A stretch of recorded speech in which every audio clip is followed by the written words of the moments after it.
The first honoree that I'm going to call up, because he has a flight that he needs to catch, is Kevyn Orr, who some of you may know, and I'm going to use value words here, was the savior of Detroit.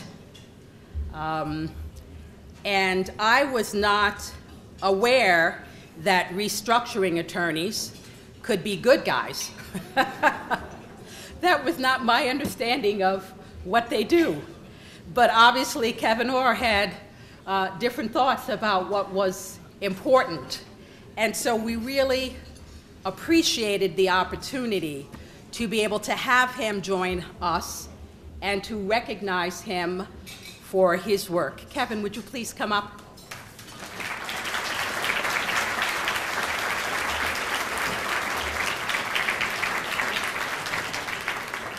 You know, I have to say that looking out at this crowd, I'm so happy to be here and happy to see such a diverse crowd. But I am going to invoke, as a matter of public speaking, personal privilege, the 5 Bs of public speaking. Be brief, brother. Be brief. When I first got into Detroit, I encountered a city of 700,000 people that was 83% African American, 42% low and moderate income, with police response times somewhere between 50 to 58 minutes for Tier 1 crime.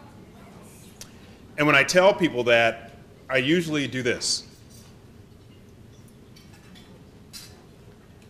I wait about 10 seconds and ask you to imagine what it feels like as an elder or a housing resident that has to wait 58 minutes when they can see someone, shadows moving through their house as they steal. Our response times for Tier 1 calls for EMTs, ambulances, was 45 minutes or more, which meant that if you had a cardiac arrest, for those of you in the medical profession, meant the critical first 45 resulted in an 80% mortality rate in the city. The city on a $1 billion general fund budget had $18 billion in accumulated debt and a structural deficit of $600 million. It was broken by any stretch, but it wasn't broken in and of itself. It was broken by design. It was broken by official government policies, including the federal government, which pioneered redlining on 8 Mile, might as well be Pretoria. The single greatest transfers of wealth that the United States facilitate is housing value, conforming loans, subsequent appreciation in the value of the house, subsequent sales that's passed down. And when you, as an official government policy of the Federal Home Loan Bank Board, the Federal Savings and Loan Insurance Corporation, the National Board of Realtors, specifically decide that you're going to discriminate on the basis of housing, you're depriving generations of people of color from participating in the transference of value facilitated by your own tax dollars. So when I heard of racism and Dick Ravitch first approached me as a potential nominee, I was so honored to be considered for an organization that works in the critical areas, maybe here in Long Island, but critical everywhere, of structural racism. Fair housing. Fair housing means education. Education means better healthcare outcomes, means a future, means that you get to participate in the covenant of America that all too often people of color feel they are deprived from. And that covenant is equality of opportunity to build a more perfect union. So as I was driving in on Stewart Street, and this is my first time in Garden City, and I'm seeing these beautiful bucolic lawns and the environs surrounding a site and great real estate, I'm thinking to myself, this is a pretty Tony place. Yeah, I done come up a little bit in the world, because I'm still a guy that's drinking out of the milk cart and eating fried chicken over the kitchen sink, much to my wife's chagrin. But I talked to Ronald, my cab driver, as I was coming in. Ronald's been on the island for 44 years, and he recounted to me how he was treated when he first came out here in a sundown community where the police would harass him and throw him in jail if he didn't have an excuse for being on the island.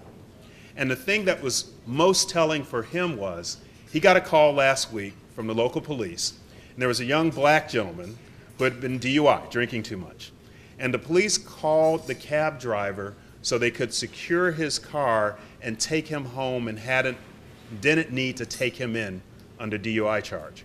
And Ronald, my driver, almost started crying, saying how much things have changed in the 44 years he's been out here on Long Island. So as I look at this crowd, and I think of all of you that have seen those changes and the changes that Elaine and her organization have been working for to deal with housing, to deal with policy advocacy, to explain educational equality, to deal with alliance building, the coalition, the alliances that have been built since the turn of the century. Few people, even in my hue, recognize that the NAACP, the National Association for the Advancement of Colored People, was founded by 2 white folks and a black guy. Joel Spingarn was a white Jewish guy, dedicated his entire family wealth to the Spingarn Medal, the highest award that the organization can give.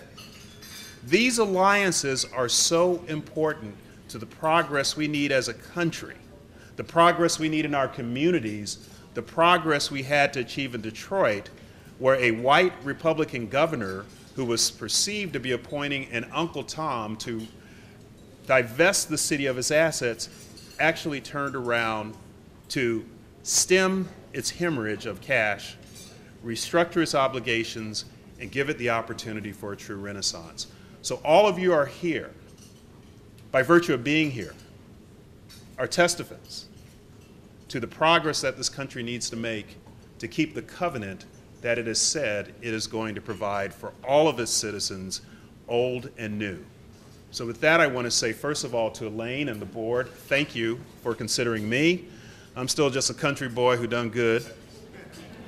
But more importantly, thank you to all of you that have made your commitment, some of you over a lifetime, to equity, diversity, fairness, and equality in the great American country that we call home for all of its citizens. It is so crucial, and you have no idea how important it is to Ronald and others to see the changes that you support. Thank you very much.